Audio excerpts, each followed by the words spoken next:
Hai semua, selamat datang di channel Dipta Samsidin. Pada video pembelajaran kali ini, kita akan membahas mengenai kecekungan fungsi.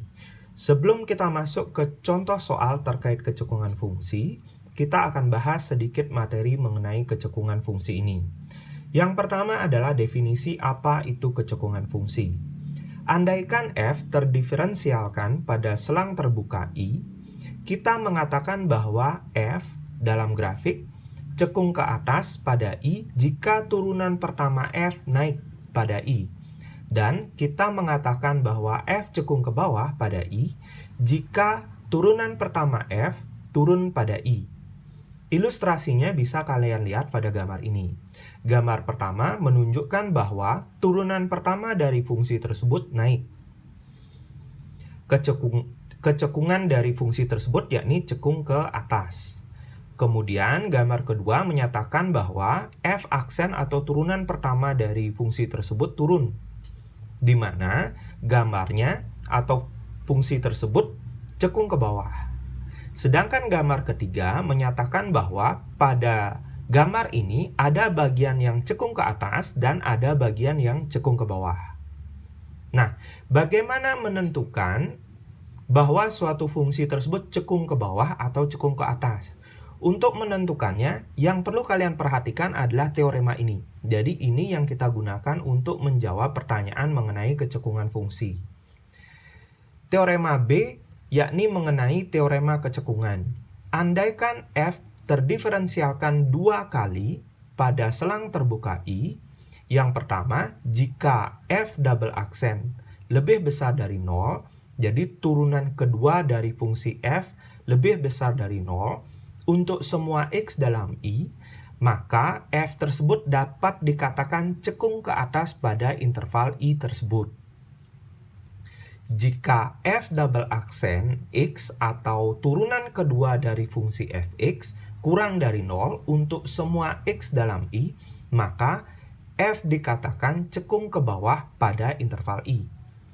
Kedua informasi ini kita gunakan untuk mengidentifikasi apakah suatu fungsi tersebut cekung ke atas atau cekung ke bawah. Jadi yang digunakan di sini adalah turunan kedua dari fungsi tersebut. Nah, untuk lebih jelasnya kita akan bahas dengan contoh. Let's go.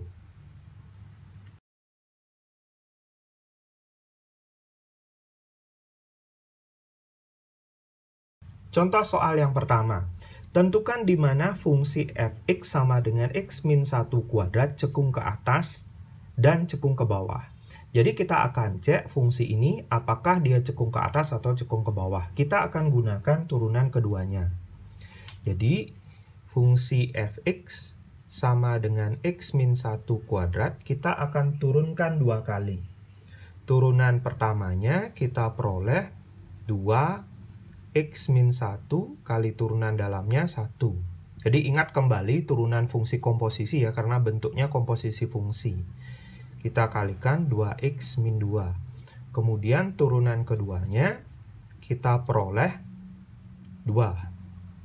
Yang perlu kalian ingat tadi, jika f double aksen x lebih besar dari 0, maka fungsi tersebut cekung ke atas. Sedangkan jika f double aksen x kurang dari 0, kita dapat pastikan f tersebut cekung ke bawah. Jadi berdasarkan informasi atau pembahasan kita di awal. Di sini kita peroleh f double aksen x sama dengan 2, di mana dia lebih besar dari 0. Maka kesimpulannya kita peroleh f double aksen x lebih besar dari 0. Ini berarti fungsi f tersebut selalu cekung ke atas. Jadi dapat dipastikan dari analisa turunan kedua, fungsi ini selalu cekung ke atas. Kita lanjutkan dengan contoh soal berikutnya. Tentukan di mana fungsi fx sama dengan x pangkat 4 ditambah 8x pangkat 3 dikurangi 2, cekung ke atas dan cekung ke bawah. Nah, sekali lagi ingat kembali kapan fungsi tersebut cekung ke atas, yakni jika f double aksen x lebih besar dari 0. Maka dia fungsinya cekung ke atas. Ketika f double aksen x kurang dari 0, maka fungsinya cekung ke bawah. Jadi, pada soal ini kita hanya menggunakan turunan kedua saja. Fx sama dengan x pangkat 4 plus 8x pangkat 3 min 2. Kita turunkan dua kali. Turunan pertamanya 4x pangkat 3 plus 24x kuadrat. Kita turunkan lagi sekali. 12x kuadrat ditambah 48x. Kemudian dari sini kita faktorkan. 12x, kita keluarkan 12x ya, x plus 4. Nah, sehingga dari sini untuk mendapatkan kapan dia cekung ke atas dan kapan dia cekung ke bawah, f double aksen x-nya kita sama dengankan dengan 0. 12x, x plus 4 sama dengan 0. Sehingga diperoleh 12x sama dengan 0, x sama dengan 0, x plus 4 sama dengan 0, x sama dengan min 4. Jadi dari sini kita buat garis bilangannya, kita akan lakukan uji tanda untuk hasil dari titik-titik f double aksen x. Di sini titiknya ada di negatif 4 dan ada di 0. Nah, sekarang kita ujikan tandanya. Di sini ada 1, 2, 3, ada 3 wilayah. Kita ujikan pertama wilayah pertama. Wilayah pertama kita ambil negatif 5. Kita masukkan ke turunan keduanya, ke fungsi ini. Jadi kita masukkan f double aksen negatif 5 sama dengan 12 kali negatif 5 dikalikan dengan negatif 5 tambah 4. Sekali lagi, yang kita incar hanya tandanya saja. Sehingga dari sini negatif kali negatif. Sehingga hasilnya positif. Maka di sini, di wilayah 1 dia positif. F double aksen untuk wilayah kedua, kita ambil di sini negatif 1. Negatif 1 berarti 12 kali negatif 1. Negatif 1 tambah 4. 12 kali negatif 1 negatif. Negatif 1 tambah 4 positif. Hasilnya negatif. Kemudian di wilayah ketiga kita ambil 1. 12 kali 1 dikalikan dengan 1 tambah 4. 12 kali 5. Sehingga hasilnya pasti positif. Ini berarti tanda positif berarti dia lebih. Jadi tanda pertidaksamaannya lebih besar. Kemudian negatif berarti kurang dari. Positif berarti lebih besar. Ini berlaku untuk f double aksennya. Berarti ini f double aksen lebih besar dari 0. Ini f double aksen kurang dari 0. Ini f double aksen lebih besar dari 0. Berarti di sini dia cekung ke atas. Di sini ada cekung ke atas. Di sini cekung ke bawah. Di sini cekung ke atas. Jadi jawabannya dari permasalahan ini, kapan fungsinya cekung ke atas? Cekung ke atas pada saat x kurang dari negatif 4 dan x lebih besar dari 0. Kapan fungsinya cekung ke bawah? Cekung ke bawah yakni pada saat x lebih besar dari negatif 4 dan x kurang dari 0. Jadi demikianlah hasil dari soal ini. Kita lanjutkan ke soal berikutnya.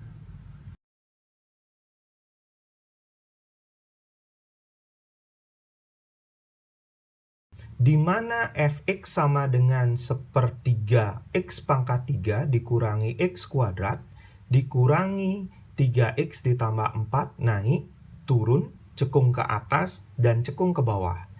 Jadi, di sini untuk menentukan kapan dia naik dan turun, yang kita gunakan adalah turunan pertamanya. Jadi f aksen x, sedangkan cekung ke atas dan cekung ke bawah yang kita gunakan adalah turunan keduanya. Jadi kita akan gabungkan materi sebelumnya, yakni fungsi naik dan fungsi turun dengan materi sekarang, yakni cekung ke atas dan cekung ke bawah. Yang pertama kita lakukan adalah kita cari dulu turunannya. dikurangi X kuadrat dikurangi 3X plus 4. Kita cari turunan pertamanya. 3 kali sepertiga X kuadrat dikurangi 2X dikurangi 3. X kuadrat dikurangi 2X dikurangi 3. Jadi ini turunan pertama. Kemudian turunan keduanya. Turunan kedua, jadi kita turunkan lagi sekali f aksen X-nya ini. 2X min 2. Sehingga kita peroleh turunan pertamanya ini. Turunan keduanya ini. Kemudian kita akan cek kapan dia naik dan turun terlebih dahulu. Jadi fungsi naik atau turun. Jadi caranya biar cepat, f aksen X kita sama dengan kan 0. Ini juga salah satu cara menentukan nilai stasioner atau titik-titik kritisnya. Lihat kembali pembahasan sebelum ini ya. Jadi materi-materi sebelum masuk ke cekungan ini. Di sana ada mengenai titik kritis dan titik stasioner. X kuadrat min 2X min 3 sama dengan 0. Sehingga dari sini kita peroleh, kita faktorkan X min 3 plus 1. X min 3 sama dengan 0, X sama dengan 3, X plus 1 sama dengan 0, X sama dengan min 1. Jadi kita peroleh dua titik kritis atau titik stasioner, yakni X sama dengan 3 atau X sama dengan negatif 1. Sehingga di sini bisa kita ilustrasikan ada negatif 1, ada 3. Jadi ini garis bilangan dari turunan pertama fungsi f. Kemudian masalah cekung atas atau cekung bawah. Kita ambil turunan keduanya, kita sama dengankan dengan 0.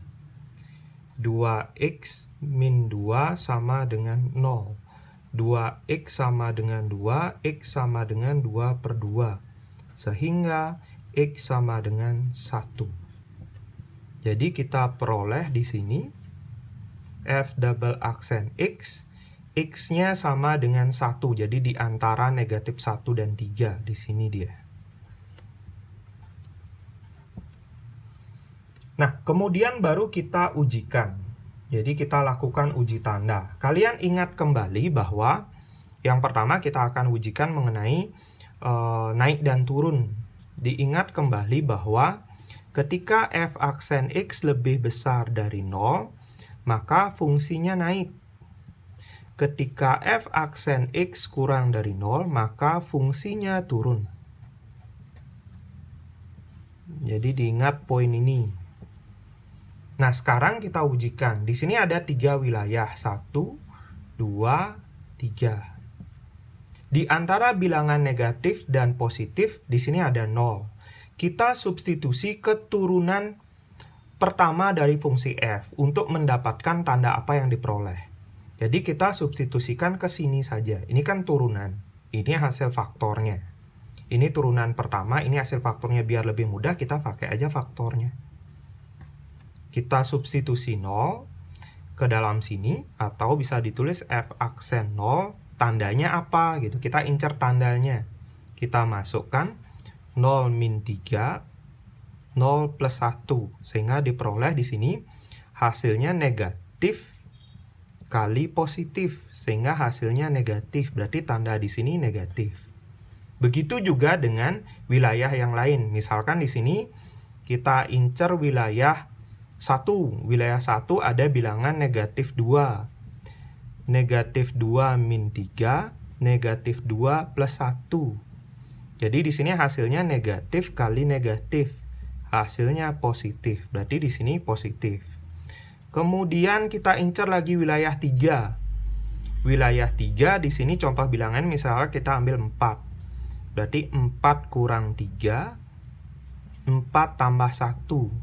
Sehingga hasilnya positif kali positif. Jadi ini menghasilkan positif, ini positif, hasilnya positif. positif. Berarti di sini fungsinya naik, di sini fungsinya turun, di sini fungsinya naik. Sehingga dari situ kita peroleh kapan dia naik dan kapan dia turun. Kemudian, jadi untuk yang pertama, pertanyaan kapan dia naik, kapan dia turun, sudah selesai. Di sini kenapa bisa plusnya ini naik dan minnya turun, plusnya naik? Nah, ini karena pengaruh tanda ya, hasilnya itu. Kalau plus itu berarti lebih besar. Kalau negatif kurang dari. Kalau plus berarti lebih besar. Sehingga di sini disimpulkan karena tandanya lebih besar, kurang dari lebih besar, kita peroleh ini. Ketika dia lebih besar, tandanya naik. Ketika dia kurang dari, maka fungsinya turun. Ketika dia lebih besar lagi, maka fungsinya naik. Jadi itu kesimpulan yang diperoleh. Kita gunakan uji tanda di sana. Kemudian yang kedua, di sini turunan keduanya juga sama. F double aksen X yang perlu kalian ingat juga ketika dia lebih besar dari 0, maka fungsinya cekung ke atas. Ketika F double aksen X kurang dari 0, maka fungsinya cekung ke bawah. Nah, kita juga pisahkan satu ini ke kiri, kita sebut wilayah 1, satu ke kanan kita sebut wilayah 2. Sehingga dari sini kita peroleh dua wilayah ini. Kita ujikan dua wilayah ini ke turunan keduanya untuk mendapatkan tanda apa yang diperoleh. Jadi misalkan di sebelah kanan kita ujikan, di sini kita masukkan bilangan 2. Kita masukkan ke turunan kedua. Nah, ini fungsi turunan kedua. 2x min 2, atau ini juga udah ada. Jadi 2 kali 2 min 2 sama dengan 4 min 2, 2. Berarti tanda yang dihasilkan positif. Ini menandakan bahwa dia lebih besar. Karena dia lebih besar, maka di bagian ini, di satu ke kanan, dia cekung ke atas. Kemudian setelah itu kita ujikan wilayah selanjutnya di sebelah kiri. Di kirinya 1 ada 0. Kita pakai 0, kita substitusi 0 ke turunan kedua. Hasilnya negatif 2, tandanya negatif. Ini berarti tandanya kurang dari. Kurang dari berarti menandakan dia cekung ke bawah. Berarti 1 ke kiri, dia cekung ke bawah. Nah, sehingga dari situ kita akan peroleh gambaran, kalau kalian mau menggambarkannya. Jadi di sini dia naik. Dan dia sampai 1 itu cekung ke bawah. Di 1 ini dia akan menjadi titik balik. Turunan kedua itu cenderung menjadi titik balik ya. Kemudian di 1 ke kanan dia cekung ke atas. Di mana setelah 3 dia naik. Nah, jadi gambarannya seperti ini, di mana negatif 1 ini pada turunan pertama ini akan menjadi absis dari nilai maksimum dari fungsi ini. Kemudian, 3 ini akan menjadi absis untuk titik minimum dari fungsi tersebut. Nah, jadi kesimpulannya kita peroleh, saya gunakan warna merah ya untuk kesimpulannya biar kelihatan berbeda. Kapan F naik? Naiknya yakni pada saat X kurang dari negatif 1 dan X lebih besar dari 3. Kapan F turun? Yakni saat X lebih besar dari negatif 1 kurang dari 3. Kapan F cekung ke atas? Jadi cekung ke atas pada saat nilai X lebih besar dari 1. Kemudian kapan F cekung ke bawah? Yakni saat X kurang dari 1. Nah, sehingga kita peroleh hasil kesimpulan demikian. Nah, demikianlah pembahasan kita pada materi kali ini. Semoga apa yang sudah saya jelaskan dapat dengan mudah kalian pahami. Terima kasih sudah menonton video ini. Tetap dukung video pembelajaran saya dengan klik like, komen, subscribe, kemudian share video ini ke teman-teman kalian. Terima kasih, sampai jumpa di video selanjutnya. Dah.